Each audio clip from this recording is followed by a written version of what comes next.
How are we? Hope we're all well. I don't think we've got any kind of feedback or open mic for you guys. I think you're all on mute, so unfortunately I've got the floor, unfortunately for you guys. First off, I've just noticed, people never notice this stuff, and I've just noticed my name is not Ian Murphy, it's Ian Murphy. So spelling mistake there, just noticed it right now. I'm going to be talking about why we keep falling for the same stupid shit. Why, as carbon-based life forms, we keep falling for the con, what we can do about it, the types of things that I think need to change. And I'm going to stress this. This is kind of my opinions. It's based on stuff. It's not just me shouting and barking at the moon. It is based on research. It's based on my experience. It's based on talking to others. And it's open for debate. And I want it to be open for debate as well. I want to get feedback. I want people to tell me their experiences. And actually, I know we're just after 11 now, but I'm going to give it a couple of more minutes. So I'm going to kind of do just a bit of spitballing here before we get into the presentation. So I'll give it till about 11:03, then I'll kick the presentation off, and then hopefully we'll have as many people on the call who are going to be joining.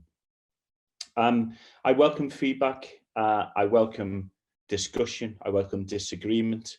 I don't welcome difficult questions. Don't do difficult questions. I welcome easy questions on any topic you so wish. But really, I think what I've tried to do, or what I try and do anyway, within the CyberOff realm, is I try and make what can be quite a dry and boring subject a little bit more interesting. Whether it's fun or not, I'll leave that down to you guys. I do get comments back quite a bit on my videos to tell me, that was a bit near the bone, or that was a bit near the knuckle. And I think if we think that the outcomes of being attacked, or having your identity stolen, or having your data stolen, or having any kind of material possession stolen is a good thing, I think it's worth maybe causing a little bit of offence, not deliberately, but it's worth causing a little bit of outrage in people. I do get every now and again the people who used to write into Points of View, if you're old enough to remember that, to complain, angry from Winchester and people like that. So that's okay. Send them my way. Now we are at about 11:03, so I'm going to share my screen, and then we're going to dive into it. So I'm hoping that you can all see my screen. My name is Ian Murphy. I'm CEO of CyberOff. And like I mentioned earlier on in the preamble, our whole shtick is about making awareness fun, interesting, and engagement. We believe that by offering a different view, offering a British accent for a change, rather than some kind of corporate American approach to awareness, it gives people more of an ability to relate to the content being given to them, and also that they're being spoken to in a voice that they recognize. Might scare them a little bit. My apologies for that. I can't help being a Scouser, but also might just engage them in discussion and make them sit up and take notice. What this is all about, though, what this presentation is, digging into the underlying traits of why we fall for the same things time and time again. We hear, and news and Hollywood and all those folks like to make out that there's some kind of wizzo, hacker, attacker, whatever you want to call them, criminal on the end of a keyboard typing away at 400 million miles an hour, just to hack into your systems. And actually, you know what? The reality is that we make that job all too easy for them. And what kicked this thought off in my mind was actually watching The Hangover 2 not so long ago. When Phil gets back on the phone and says, we fucked up again. And the whole premise of the second movie, whilst it was, a funny movie, was just the first script, but put in a different location. And it got me thinking about, well, why do we keep doing that? Why do we sit through 2 hours of that when it's just the same script in a different location, no matter how funny it is? And B, why do we make it so easy for attackers to get into networks or to fool us all the time? So I'm going to investigate that a little bit, and hopefully maybe give you some ideas about it. To kick off, if we look at why, I think it's inevitable. We are human beings, and to err is human. To forgive, the other side of that proverb is to forgive is divine, but we forget that. When we err, there are so many people who want to jump on that bandwagon, who want to tell us how wrong we are, who want to tell us how we should have done it better, who have perfect 2020 hindsight. I'll touch on that a little bit later. But I think, unfortunately, as human beings, we are hard coded. It's in our genetics to actually help and to be helpful and to trust, because without the trust, without the help, we would never build societies. Without building societies, we would never get off the plains of the savannah, the African savannah, and we would never have populated the rest of the world however long it was ago, 250, 400,000 years ago, or whatever it was. So the Homo sapien breed would never have infested the rest of the planet if we didn't trust, if we didn't help, if we didn't build society. So part of it is it's hard coded. And I think if we can start to learn to understand that there's certain things that we would do, we'll stop giving ourselves a hard time when we fall prey for things, but we'll also start being able to change those behaviors, because there are ways to change those behaviors. I hear it all the time. I used to hear it as a kid all the time. Have you got no common sense, son? But you know what? It's like beauty. It's in the eye of the beholder. Common sense is not common. It's almost an oxymoron delivered by morons. It's an easy excuse. It's an easy way to, again, have that hindsight or point that finger, because it doesn't matter when we are allowed back into stadiums and watch sports and stuff like that. The amount of people I sit next to in stadiums who will turn around and say he's not a great player or he's not a great player. It's like, you know what, you're a lazy fat lump, and you get out of breath getting out of your seat, and yet you're happy to criticize from the sidelines. We always do it, and again, it's an inbuilt trait. I could go into the lack of societies and the breakdown of communities, but it is an inbuilt trait for us. So don't give yourself a hard time if somebody else says, oh, that's common sense, isn't it? Because it may be common sense to them. It's not common sense to you. So again, we need to learn about that. We need to help each other with that. And I think also as well, and I'll touch on this a bit later, about doing what we've always done and expecting different results. Now, there's a discussion whether Albert Einstein really said that, but it is attributed to him. It's the definition of insanity, yet we in the security industry still fall prey for it all the time. And let's make no bones about it, this fallen prey for the same tactics we do in our normal lives as well, when we fall prey for the next Wizzo product, the next big TV that we buy, it's all a sales approach, it's all a con, it's all using the same techniques. So don't think that because we can do it in the security sphere that we're kind of all good. We'll do it all the time. And again, I'll talk about that a little bit later. I do want to introduce 3 truisms of life on the internet, though, that we need to accept, we need to recognize, and we need to accept, is that we'll do stupid shit. We are the wet end of the tool. We will do stupid shit. It's inbuilt in us. And I think that whilst we would like to think we're not going to click on the link, we're not going to do that, we're not going to fall for something so stupid, there's no real immunity to it. And the trick is about catching you at your lowest ebb, or preying on some of your emotions to actually get you to do it. Bad people do as bad people do. Criminals are criminals. There's no kind of rhyme or reason from it. From the very early days of our anthropological past, there's been people who don't want to go out and hunt or gather, who would rather steal other people's nuts and berries, insert your own jokes in there, who would rather do that than put in the hard work and put in the legwork. You know, there are certain psychological traits that make somebody um, uh, want to go out and do bad things. You know, psychopaths, sociopaths, people who are Machiavellian in nature, people who are narcissists, they all have a similar type approach. It's all about them. It's all about their wants. It's all about their desires. They'll always be there, and they'll be there forever and a day. We need to understand that. We need to accept it. We need to realize as well when we go online that everything may not be as it seems, and that's where I think we are failing ourselves, failing our kids, failing our work colleagues, failing everybody. Is that, you know, we allow people to go into this online world without really the tools to help them keep themselves safe and secure online. And shitty codes everywhere, you know. I think a lot of big vendors, excuse me, a lot of big vendors get away with this all the time. How do they do that? You know, it's almost like the Fairy Liquid advert kills 99.9% of all germs dead. I want you to kill 100% if I'm giving you my money, right? And I know 100% secure is impossible.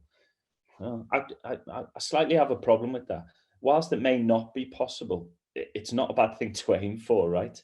I'm not saying it is, but I think we accept it. We accept that the vulnerabilities will be found moving forward, but we also accept that maybe, especially in this agile age, in this MVP approach of getting your app out before anybody else does, people are knowingly now sticking code out there that they know isn't fully tested, that they know isn't fully assured, that they know they may have skipped a step or two to beat the competition or to spunk the VC money up the wall that they've got on marketing.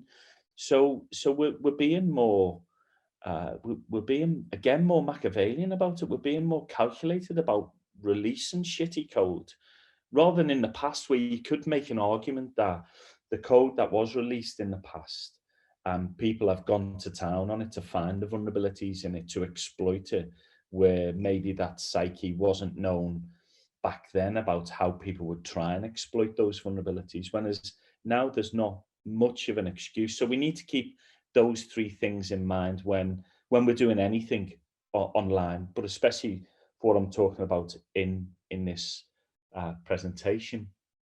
Now, I've read a book. I do read. I mean, that's just not me showing off that a Scouser can read, right? We did the 3 R's in Liverpool: reading, writing, and robbing. But we, the book that a lot of this was kicked off on is something called The Confidence Game. It's by Maria Konnikova, not the tennis player.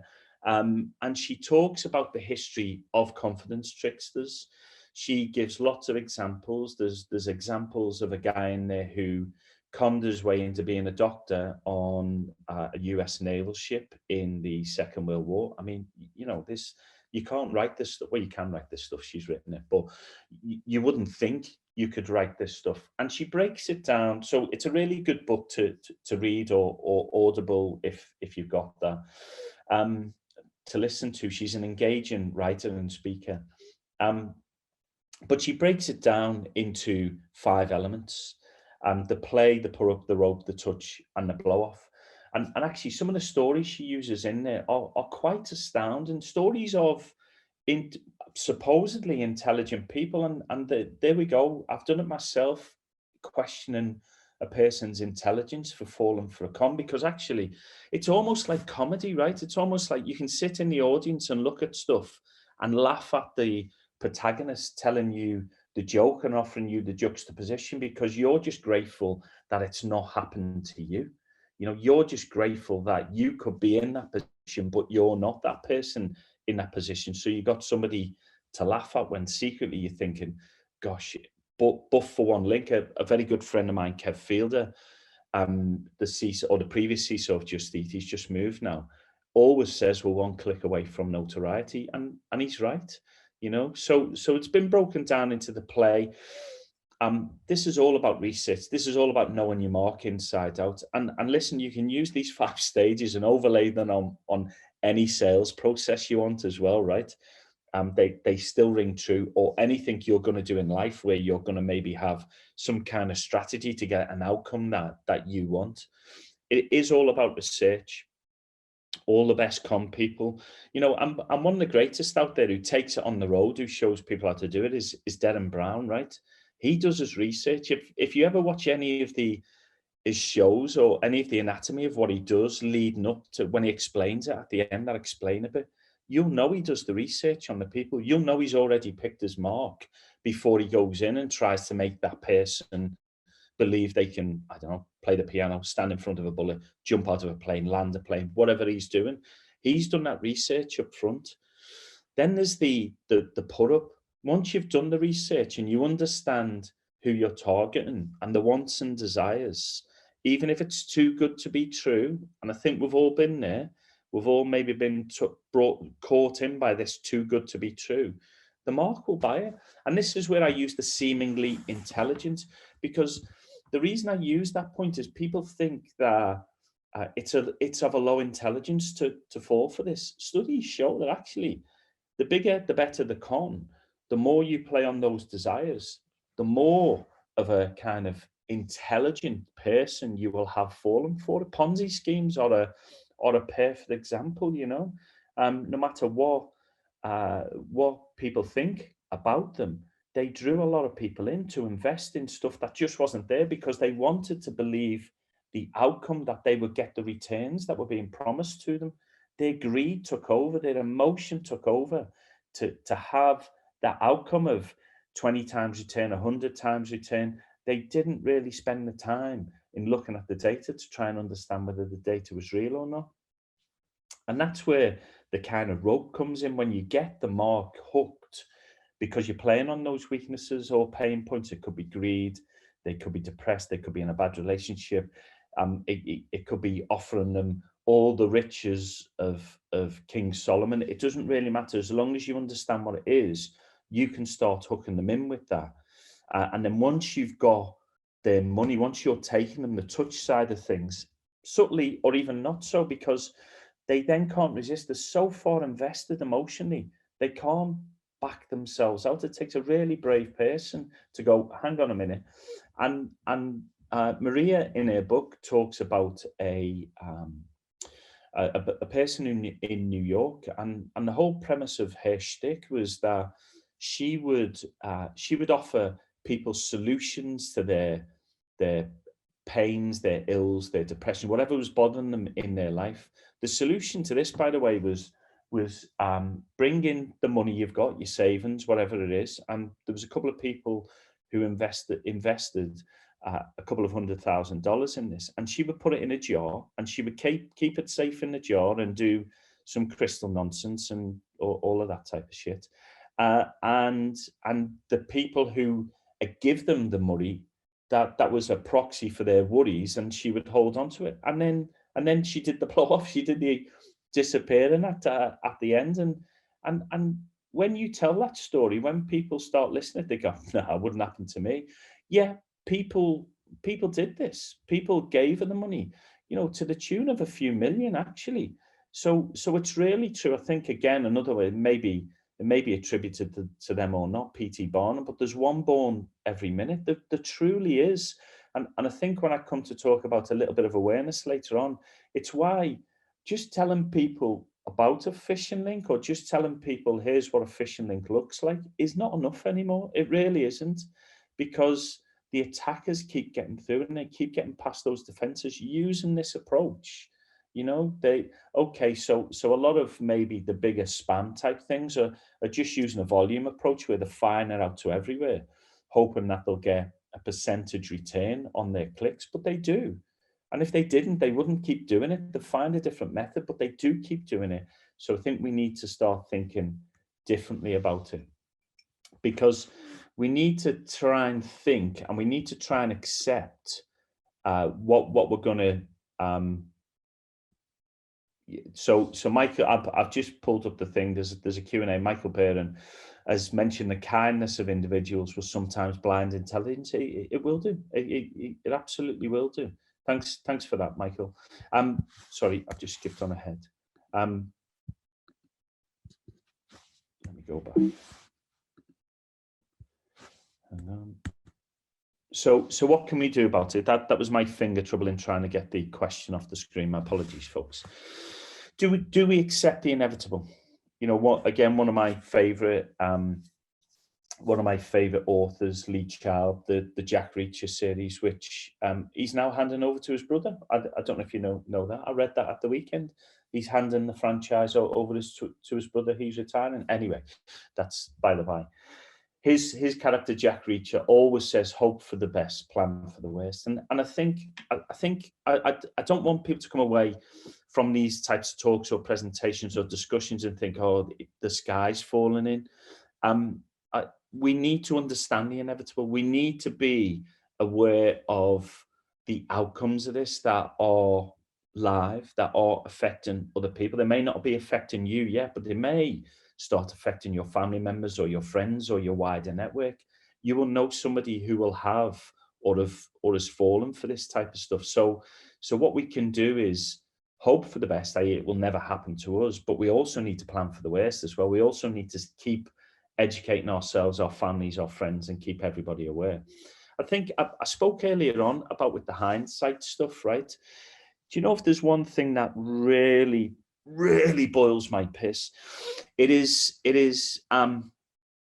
the talking heads when a breach happens, and we see them all the time.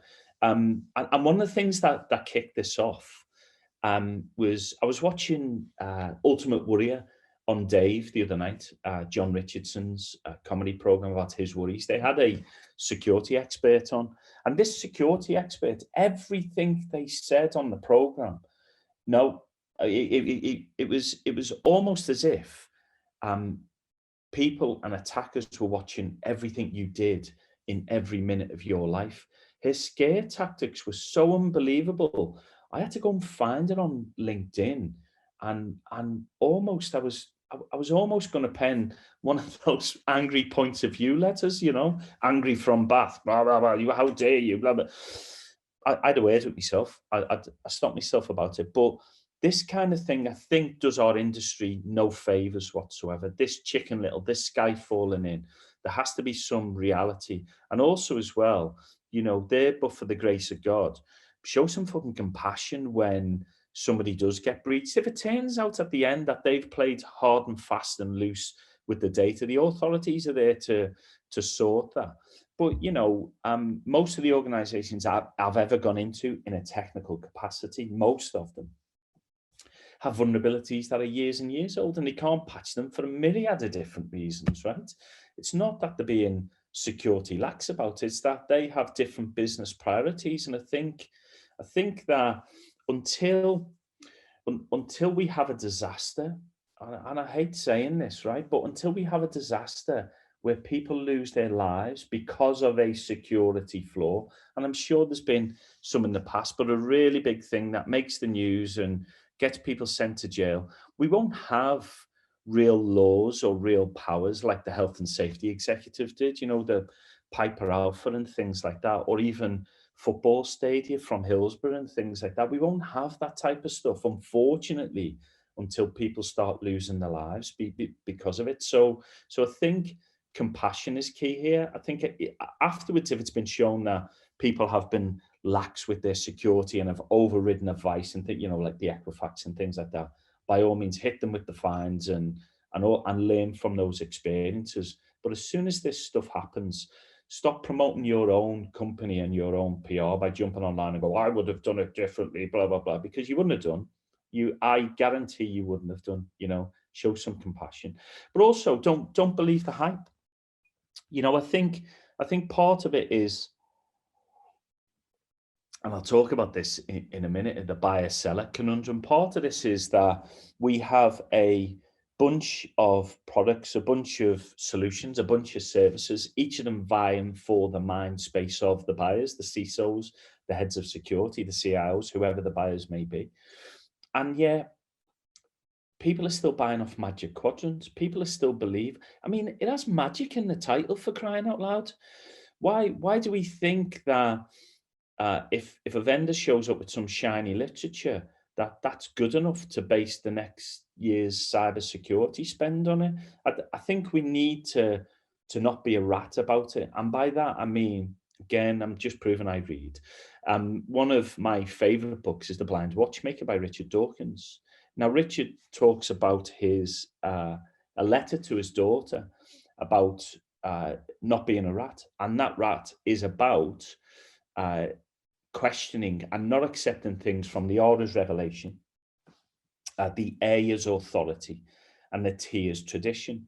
And I think if we keep that in mind, I think if we, if things aren't revealed to us, hey, this is the next shiny thing, if things aren't by authority, well, my boss told me to do it, or if things aren't by tradition, well, nobody gets fired for buying Big Blue, that type of stuff, it can be brought into our world. And if we start questioning, if we start getting a little bit cuter about this, if we start putting vendors through their paces, if we stop believing the hype, then we may have half a solution.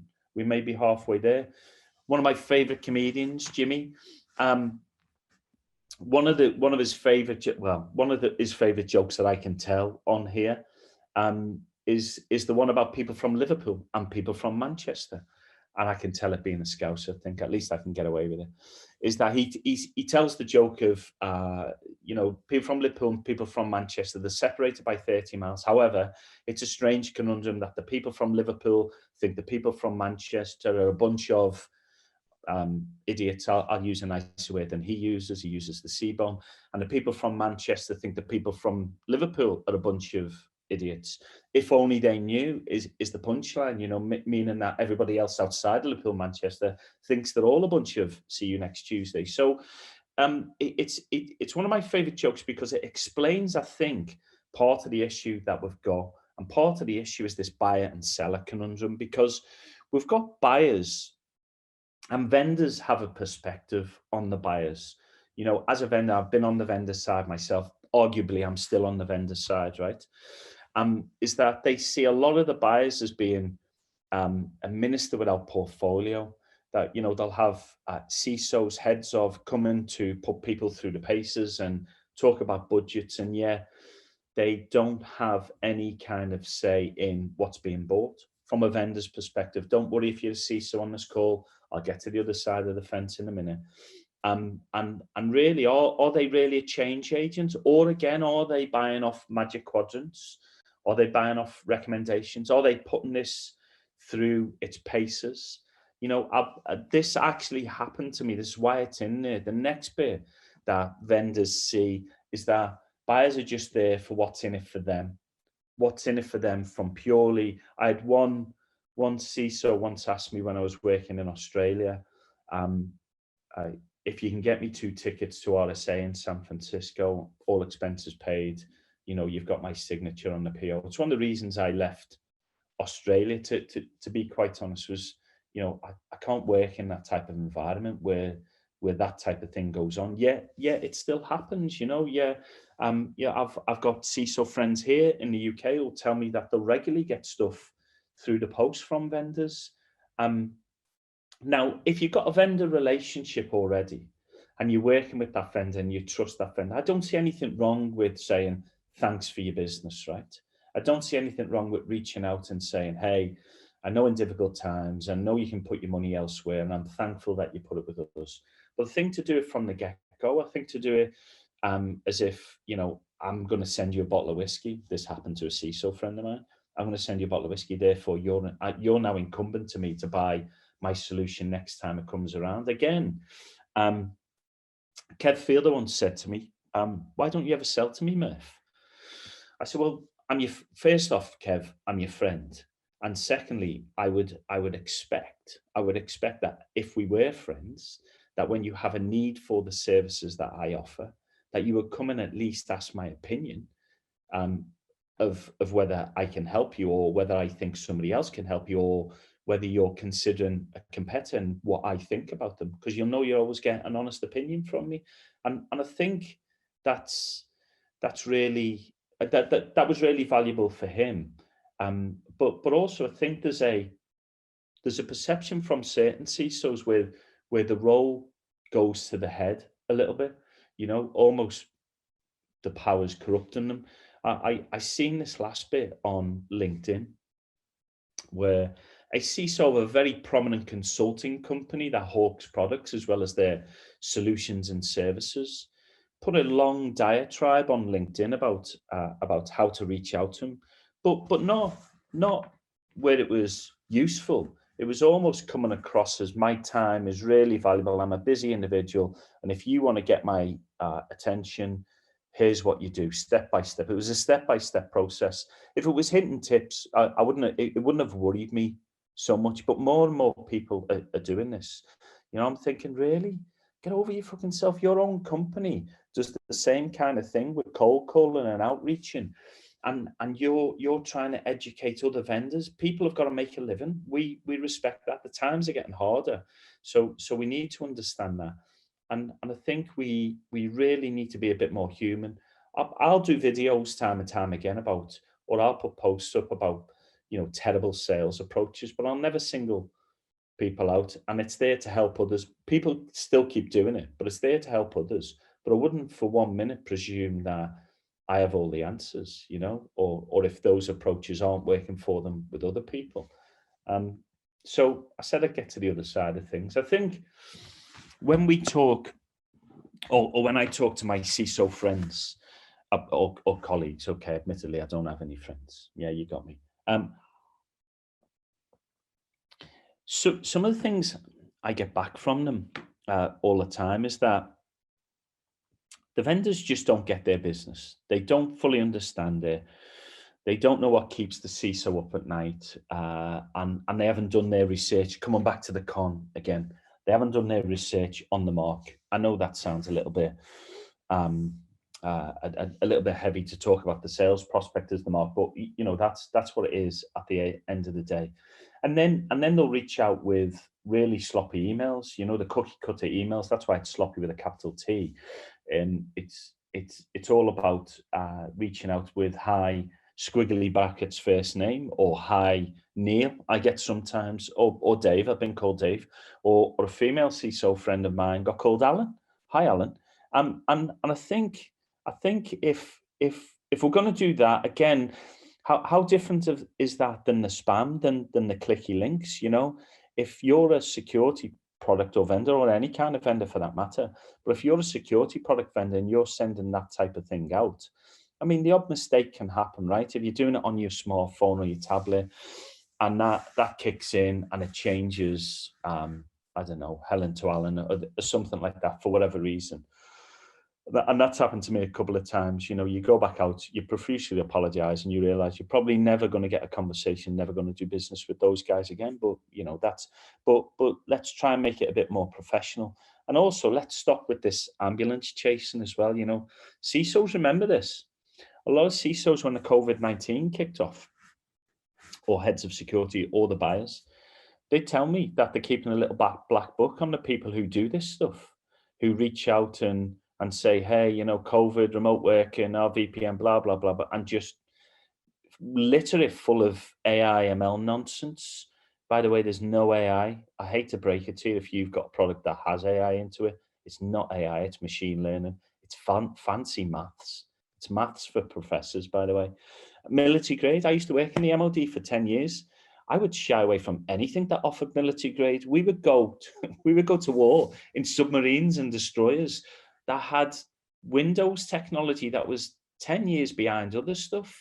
It may be ruggedized so it doesn't blow up when you get attacked, but that's about it. That's what military grade meant. So I would shy away from that. I mentioned before about 100% security, and then there's the next generation and all that type of nonsense. Let's stop with those terms and let's look through it, because I understand the problem, right? We think this is a comfort blanket, but it makes it even worse, and it makes it worse for the vendors trying to be heard, and for the buyers as well, trying to purchase from, and this is just a snapshot in time. There's more being added regularly. There's more being added to this. So how can we expect people to go out and keep up and stay ahead and wonder whether the next shiny bullet is really the answer to their dreams? And part of it is, I think, that the crime numbers a big business, right? The numbers in cybercrime are just spiraling. It's massive business. Why wouldn't you want to get into cybercrime? Apart from the downsides of, you know, being locked up with somebody who's going to make you their pet hobby for the next 3 years. Apart from those downsides, the figures are amazing. The budget spend on security is not even coming to a third of that. And yeah, these vendors will still try and get mind share and into the mindset of CISOs that they have that right solution to help them from now. But the common denominator of all of this is the human element. This is the ICO statistic, by the way. 90% of all data breaches involve some form of human element, whatever that may be. And I think we almost think that if we offer some kind of crappy cookie cutter campaign that tells them what phishing is, tells them, by the way, doesn't inform, tells them what phishing is, tells them what to look out for, then we're golden because we've put a tick in a spreadsheet and we can move on. Because here's where I think we've got a bigger chance to change, from my point of view anyway.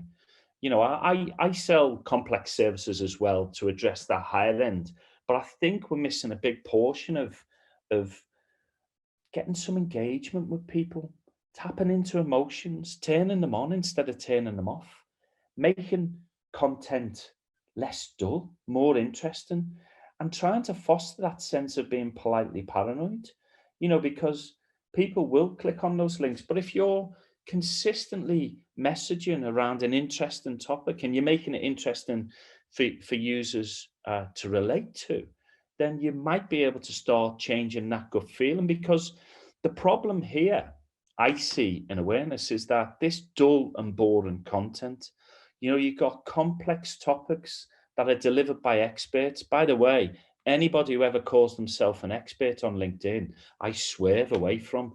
I wouldn't ever dream of calling myself an expert. But there's a lot of other words I'd call myself, but an expert is really not one of them. We should never allow these anywhere near any other carbon-based life forms. We shouldn't allow them to communicate because they'll come across what we're really good at in our industry is showing that our knowledge is better than other people's knowledge, is showing that and using acronyms and using crazy titles and geek speak and tech. And I think we need to get a bit raw. I think we need to get a little bit more down with how people talk to each other and what they fear and what they fear from the content, but not using fear just as your sole motivator, but also how you engage the other sides of the emotions to make it useful for them. Because I think companies get it wrong. Companies selfishly train users to protect the business. You know, we hear it, the human fire. I hate that statement, by the way, human firewall. We don't sign up when we sign an employment contract to be a human firewall. We don't sign up to protect the business that way. Most people sign up to do the 40 hours or 37 hours, get a paycheck and go on holiday for 2 weeks a year, right? That's what most people sign up. Don't kid yourself that people are signing up for other altruistic meanings around the business. If they do, that's a bonus. But yeah, within the business, we think we have to train people to protect the business. Now, I think we've got that the wrong way around. You know, I think part of that solution is that we need to rethink that training equation. We need to train people to keep them safe online. It almost needs to be a benefit for the people who come to work for you or in your organization, that if you're the head of security, it's your charge to enthrall them and enthuse them and engage them and get them interested in security. And that doesn't come from the same cookie cutter content you can buy from 40 different providers out there who are all doing the same kind of animated cartoons that are really interesting. Because and then mandating that people sit that stuff and sit through it and then answer a bullshit quiz at the end of it. That data is not retained, unfortunately. The content needs to be engaging. It needs to strike something within the user. It needs to be useful. If you can give users content that they can take home and discuss with their family and discuss with their friends and engage with their colleagues in, and also allow them to view it on their mobiles during the day, of an evening, in their lunch hour and consume it wherever they need to consume it, instead of sitting down and everybody sat down for an hour going through this boring presentation. You know, you got half a chance of changing behaviors there. You got half a chance of actually getting closer to your, I was going to say user again, and I may have used users a couple of times. If you guys haven't seen it, go and watch Netflix's The Social Dilemma. It makes a point in there that there's two industries that call their consumers users: the drugs industry and the software industry. And there's some kind of truth in that. We need to start thinking of them as people and colleagues and staff and the workforce and employees, not users of this stuff. We need to talk to them the way they want to be talked to. And I think we need to be brave about it, because, you know, part of the issue of being brave or doing it this way is people are willing to take offense at anything, and for other people on their behalf. You know, we need to stop being scared of that in a corporate environment, because the criminals don't give a shit if you take offense to them stealing your money or your data. In fact, they bank on it. It's part of their modus operandi that they get enraged about it. You know, it allows them to then hit you up afterwards for a follow-on. So we need to, of course, we don't need to go out and F and Jeff and see where this and all of that type of stuff. I get the sensitivities, right?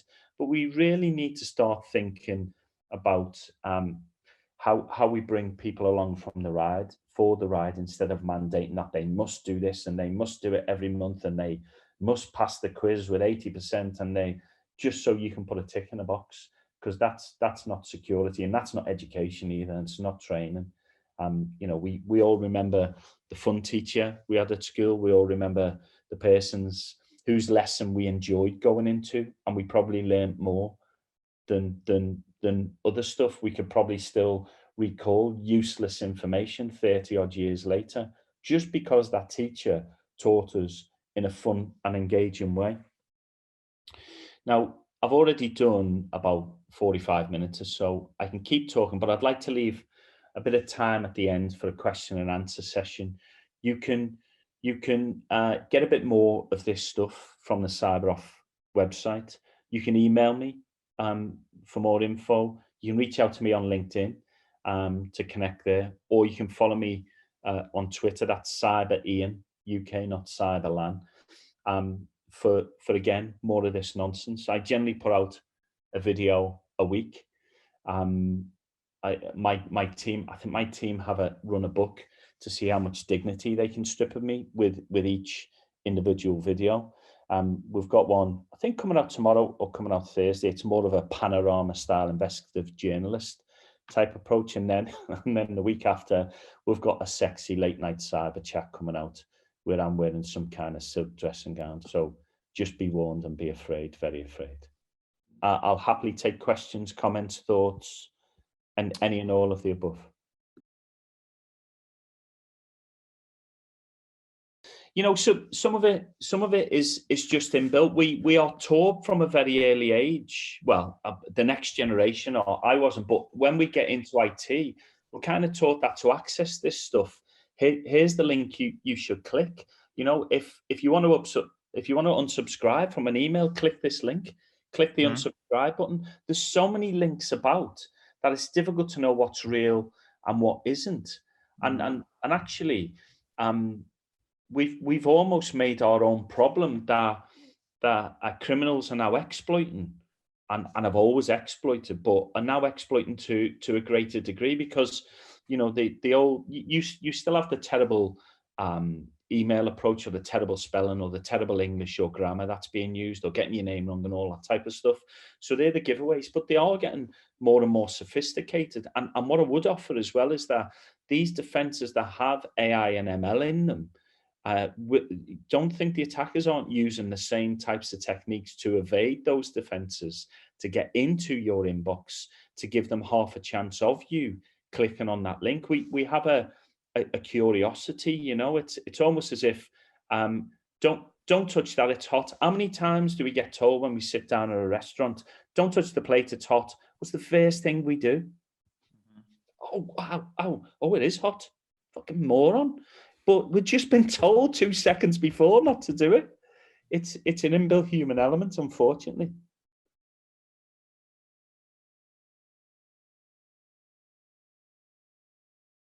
Yeah, I think that's a really good point. Do we know why they're sitting on that out of date platform? Do we know why they've not got the malware? Are they an end user or a customer that can't afford to upgrade?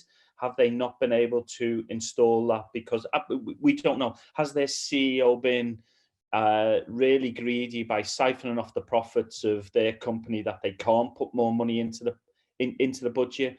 You know, if it's been shown at the end that it's really willful and they've taken an unnecessary risk, that's what laws are there for, right?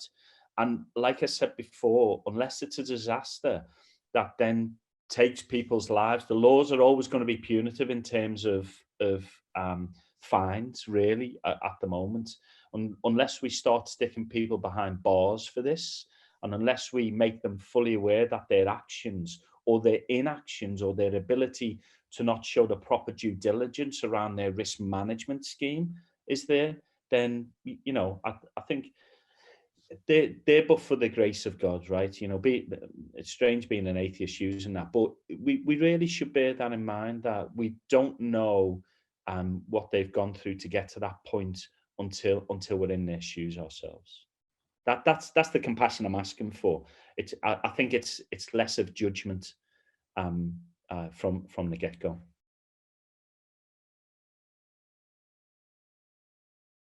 I get it, Scott. And you're right. That's why I asked for bravery. That's why I asked for people to be brave and try and explain the value of it. And also as well, listen, the video, all the videos come. It's almost like the videos are like the catwalk show, right? Not that I'm any kind of model. The only modeling I can do is gloves and balaclavas. But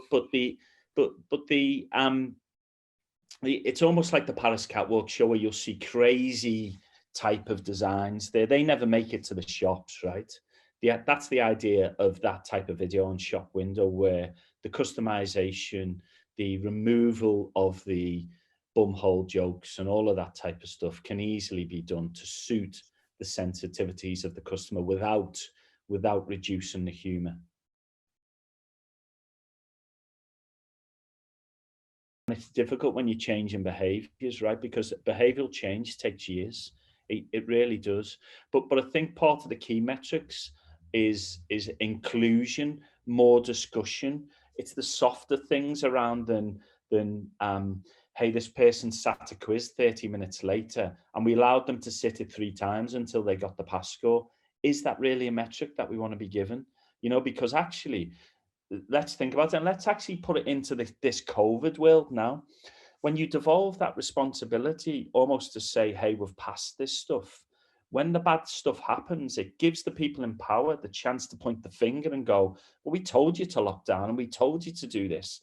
So you want leaders to lead, and you want leaders to actually engage with the people who are delivering the training and delivering the awareness to discuss the softer metrics that you can offer up as measurements. There are things you can do.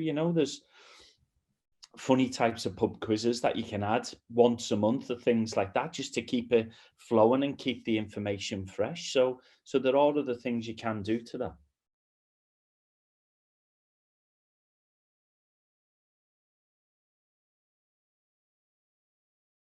Absolutely, Paul. Yeah, 100%. I think, and I don't want to get into the diversity discussion. I think that's for a different time. But diversity is around backgrounds as well, right? It is around leaders in, as much as it might be heresy for other Liverpool fans.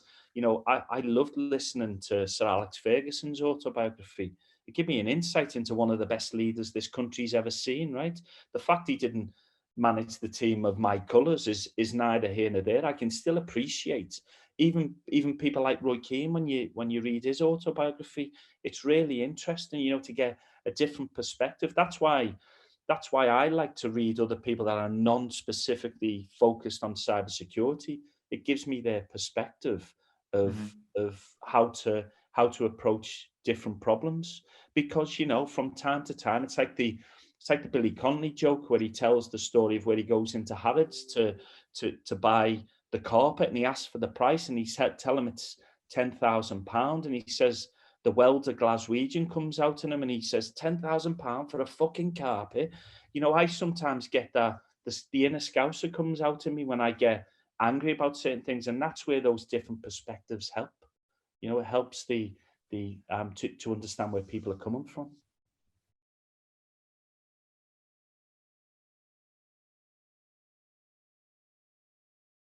I think we've caused the rod for our own back in cybersecurity, right? I think we've made it such an unapproachable IT crowd type of environment to either get into or to come towards, because of this sneer and condescending approach that we've adopted over the past, that we know better. How dare you click on a link and all that type of stuff. And I think I think we need to start building those bridges, right? I think we need to start getting out of our ivory towers, and we need to start putting a softer face to cybersecurity. Again, I think that bringing people into cyber, whether it be Fatima or whoever, if she wants to come into cyber, if she wants to stop dancing, if her toes are given a jip, to bring them in and offer them a different role to try and build those bridges. We need to cross the street to talk the business's language and to help people out, instead of being the smart asses with hindsight.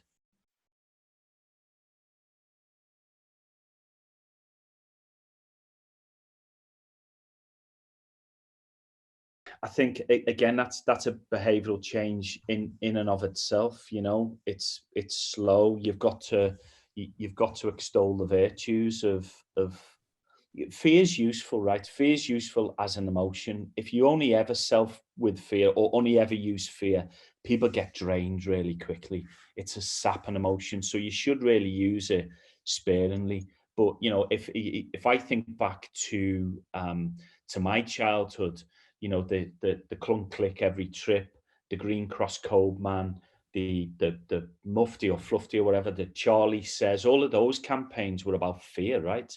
All of those weren't campaign, but they were used and put across in a way that resonated and still stick with me today. So I think again, you have to change it from the inside out, and it's not an easy job. And also as well, vendors don't help. Vendors don't help with advertising campaigns that sell purely from fear alone.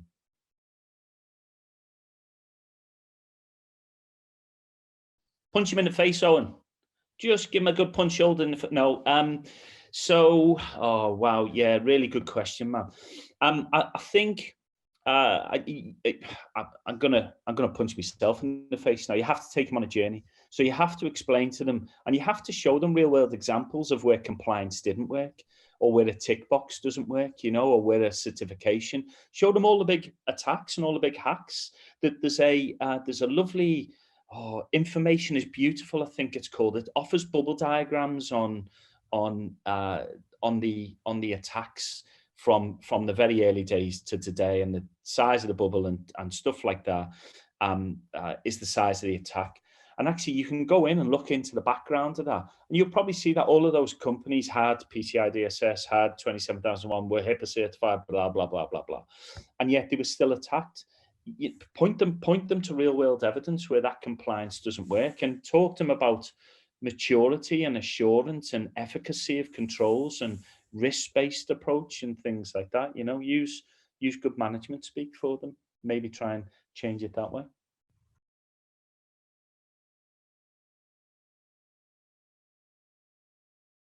Wow. I think start small. Start testing the waters. Start maybe with a group of users you would know would resonate with. I think amending the message is important as well. Without losing the content of the message, or without losing its impact. If you are gonna use something that does extol that type of bravery that's required, and then you strip everything away, so it is just like the other content out there, go and buy the other content. It's probably cheaper doing it that way. But I think I think you can only, it's like anything, right? If you want to be a UFC fighter, you're not going to jump straight into the ring and learn by being punched consistently in the face or kicked somewhere else. You know, you're going to start training, you're going to start beefing yourself up, you're going to start understanding how it works, how to protect yourself, how to defend, and all those type of things. It's the same here. If you're fearful that your HR department is going to quash this before it gets off the ground, then start small. Start with, say, some of the posters. Start with some of the flick books that will directly help your people talk to their families at home. So you're creating that link, because part of the value of education is if you've learned something at work, or you've learned something anywhere, if you can take it home and teach somebody else, or teach somebody else in work, that helps retain the information for longer, as well as humor. Humor helps retain the information for longer, and fear as well, but fear used sparingly, as I mentioned before.